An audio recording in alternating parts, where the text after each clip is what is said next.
Hello friends, मैं शालिनी एक बार फिर से स्वागत करती हूँ आप सभी का अपने चैनल रोजगार विद शालिनी में। आज हम लोग करेंगे केबीएस इंटरव्यू के लिए कुछ सिचुएशन बेस्ड क्वेश्चन जो कि आपके एग्जामिनेशन पॉइंट ऑफ व्यू से बहुत ही ज्यादा इंपॉर्टेंट है। आपको ये सारे क्वेश्चंस प्रिपेयर ही करने चाहिए क्योंकि अगर सिचुएशन बेस्ड क्वेश्चन आपने सही से बताया, क्योंकि देखिए सिचुएशन बेस्ड क्वेश्चंस जो होते हैं वो आपके प्रेजेंस ऑफ माइंड पे डिपेंड करता है कि आप उस क्वेश्चन का आंसर वहां पे किस तरीके से दे सकते हो। आप चाहे कितना भी आंसर रट के जाओ, कुछ भी करके जाओ, लेकिन वहां पे कौन सी सिचुएशन किस प्रकार से आपके सामने रख दी जाएगी और आपसे आंसर मांगा जाएगा ये कोई भी नहीं कह सकता। लेकिन आप लोग तो इंटरव्यू देने के लिए प्रिपेयर हो तो आप लोगों को और भी ज्यादा प्रिपरेशन इसमें कर ही लेना चाहिए और करते ही रहना चाहिए। इसमें कोई भी कुछ नहीं कह सकता कि सिचुएशन में सिर्फ यही पढ़ लो, सिर्फ वही पढ़ लो। आप जितना पढ़ोगे उतना सही है।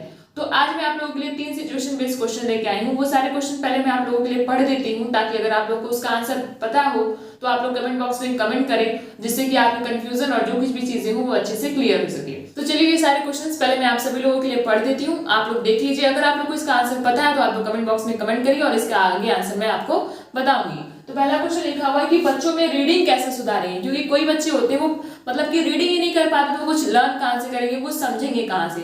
जब तक कि उनको बुक को रीड करने नहीं आएगा, उनको पढ़ने नहीं आएगा, तब तक वो कैसे कुछ सीखेंगे। तो आप ये रीडिंग उनके अंदर कैसे सुधारेंगे, कैसे उनके अंदर रीडिंग एप्टीट्यूड को ले आएंगे कि वो अच्छे तरीके से बुक को रीड कर सके।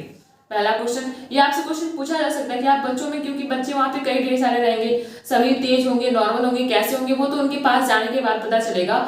और सारे बच्चे के अलग अलग होते हैं, उनमें कुछ न कुछ कमियां, कुछ न कुछ अच्छाइयां बहुत होती हैं। तो कुछ बच्चे ऐसे होते हैं जो रीड नहीं कर पाते हैं, तो ऐसा क्या है कि हम लोग उनको पीछे छोड़ देंगे? नहीं, उनको हम लोग रीडिंग सिखाएंगे, लेकिन कैसे सिखाएंगे ये आपको जवाब देना है।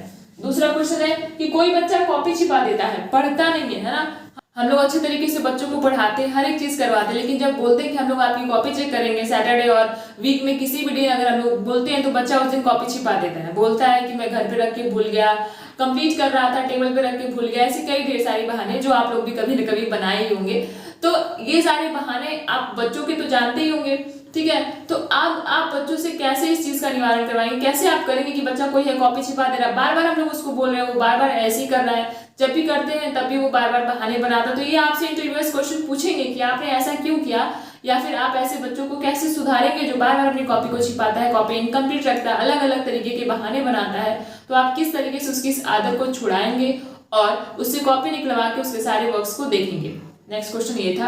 एंड लास्ट क्वेश्चन ये है कि अगर मान लीजिए आप अपने स्कूल में हो, ठीक है, स्कूल कैंपस में हो और उस वक्त भूकंप आ गया, अर्थक्वेक आ गया, तो फिर आपका क्या रिएक्शन होगा, आप क्या करोगे उस, तो आप इस सिचुएशन में क्या करेंगे। अगर आपके स्कूल कैंपस में रहते हुए भूकंप आ गया है तो आप उस सिचुएशन को कैसे हैंडल करेंगे।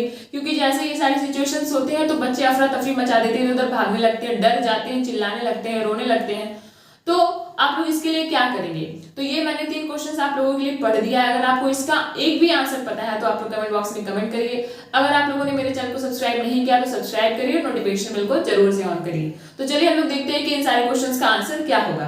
तो पहला क्वेश्चन ये है कि बच्चों में रीडिंग एप्टीट्यूड कैसे सुधारेंगे। तो देखिए, बच्चों में रीडिंग एप्टीट्यूड या फिर किसी भी चीज को सुधारने के लिए पहले उनसे वो काम करवाना जरूरी होता है। आप जब भी क्लास में जाओगे तो ऐसा थोड़ी ना कि आप कोई भी चैप्टर, कोई भी लेसन, कोई भी यूनिट खुद से पढ़ा के फिर छोड़ दोगे, बच्चों को पढ़ने के लिए नहीं बोलोगे, उनके डाउट क्लियर करने के लिए नहीं बोलोगे, आप ये सारी चीजें बोलोगे।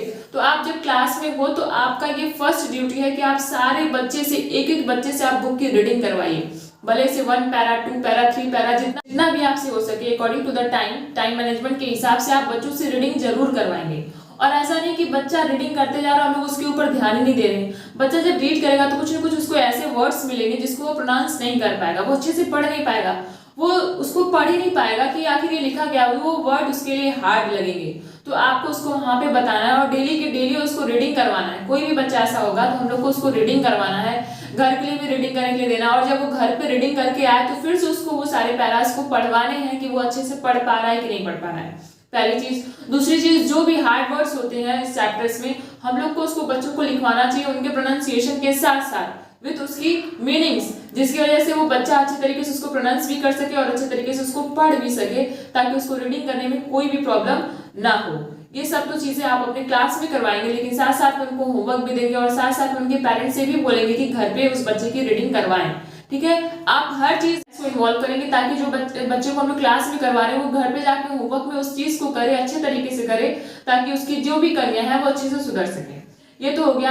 आप ये भी कर सकते हैं कि जब भी हम लोग बच्चों को कभी राइटिंग करने के लिए देते हैं तो बच्चे जब लिखेंगे उस चीज को, कुछ वर्ड्स को देखेंगे तो उनकी स्पेलिंग तो होगा उनको याद हो जाएगी लिखने की वजह से, लेकिन फिर भी अगर वो प्रोनाउंस नहीं कर पाएंगे तो जब हम लोग उनको रीडिंग करवाते हैं तो उस हिसाब से वो रीडिंग करते करते करते उन लोगों को धीरे धीरे रीडिंग करना आ जाएगा। तो ये है मेरा जवाब। अगर इसका आपको कोई और भी जवाब पता है तो आप लोग कमेंट बॉक्स में कमेंट करिए। नेक्स्ट क्वेश्चन है कि अगर कोई बच्चा अपनी कॉपी छिपा देता है, बहाने बनाता है, तो आप क्या करेंगे। देखिए बहाने तो बहुत हैं, लेकिन उस बहाने को पकड़ना चाहिए।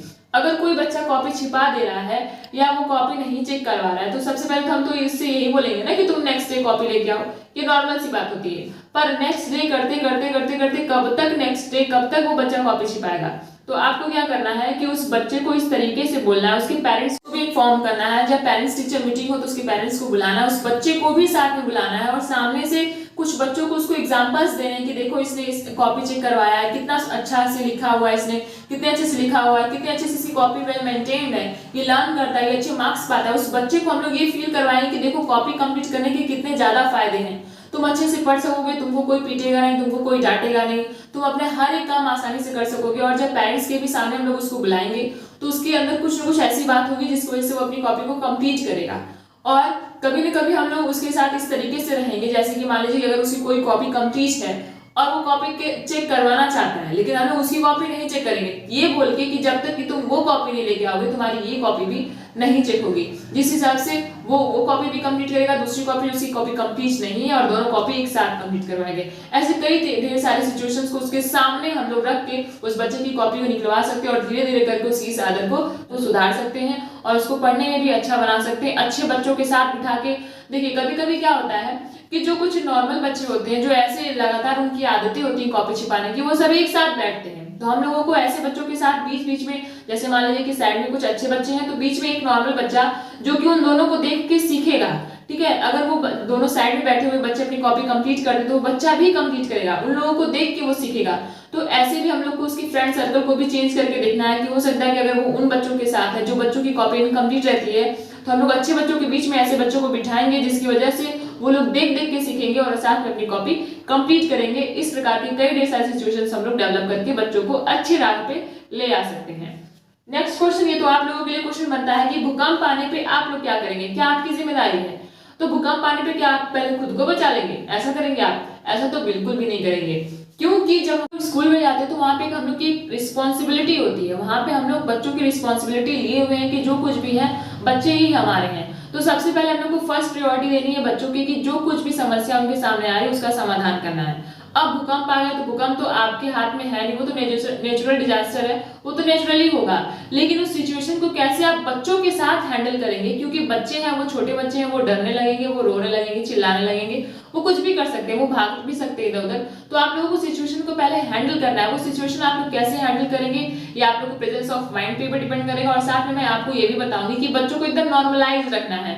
उनको ये तो फील तो होगा, क्योंकि अर्थ वाइब्रेट करेगी तो उनको तो ये फील होगा ना कि वाइब्रेशन हो रहा है, हाँ भाई उनको डर लगेगी, पर उनको ऐसा कुछ भी आपको एकदम पैनिक नहीं होने देना। आराम से उनको समझाना है, आराम से निकाल के आप लोग जानते हैं खुले ग्राउंड में लेके जाते हैं अच्छे तरीके से, प्यार से, और उनको हड़बड़ाना नहीं। कोई बच्चा रो रहा है तो उसको अच्छे तरीके से एकदम इमोशनली आपको कंट्रोल करना आना चाहिए कि आप किसी भी बच्चे को कैसे इमोशनली हैंडल कर रहे हो, कैसे उसके इमोशंस को कंट्रोल कर रहे हो, ये आपको आना चाहिए। और एक बात और कि जब भी ऐसी सिचुएशन, आपको ऐसा कोई भी नेचुरल डिजास्टर से रिलेटेड कोई भी सिचुएशन का सामना अगर आपको करना पड़ रहा है तो आप सबसे पहले बच्चों की सेफ्टी का ध्यान रखेंगे, उनको सेफ्टी प्लेस पे लेके जाने की कोशिश करेंगे जहां पे वो सेफ रहें, जहां पे उनको कोई खतरा ना रहे, और धीरे धीरे करके आप हर सिचुएशन को बैलेंस करने की कोशिश करेंगे। तो ये रहे 3 सिचुएशन बेस्ड क्वेश्चंस और इनके आंसर्स आप लोग अपने हिसाब से भी दे सकते हैं, अपने प्रेजेंस ऑफ माइंड के हिसाब से आप लोग कई आंसर्स को बना सकते हैं, अच्छे से उसमें एक सिचुएशन को और ले आ सकते हैं जिसकी वजह से आपके आंसर बहुत ही ज्यादा अच्छे हो जाएंगे। और आपको ये बात ध्यान में रख के किसी भी क्वेश्चन का आंसर देना है कि आप लोग जो भी आंसर दे रहे हो वो उसका आंसर आप लोग अच्छे तरीके से सेटिस्फाइड हो कि उनका आंसर दीजिए, क्योंकि उसी आपके आंसर में से ही फिर इंटरव्यूअर्स आपसे क्वेश्चन पूछेंगे। तो आपके हर एक क्वेश्चन के लिए आपको प्रिपेयर रहना है, आपको अपने हिसाब से अपने आप को प्रिपेयर रखना है ताकि आपके जो भी आंसर्स हो वो इंटरव्यूअर्स भी सेटिस्फाई हो सके और आपको अच्छे मार्क्स दे सके। तो ये रहे कुछ सिचुएशन बेस्ड क्वेश्चंस और उनके आंसर। अगर आपको ये क्वेश्चन आंसर की सीरीज अच्छी लगी हो तो please like and subscribe. Thank you.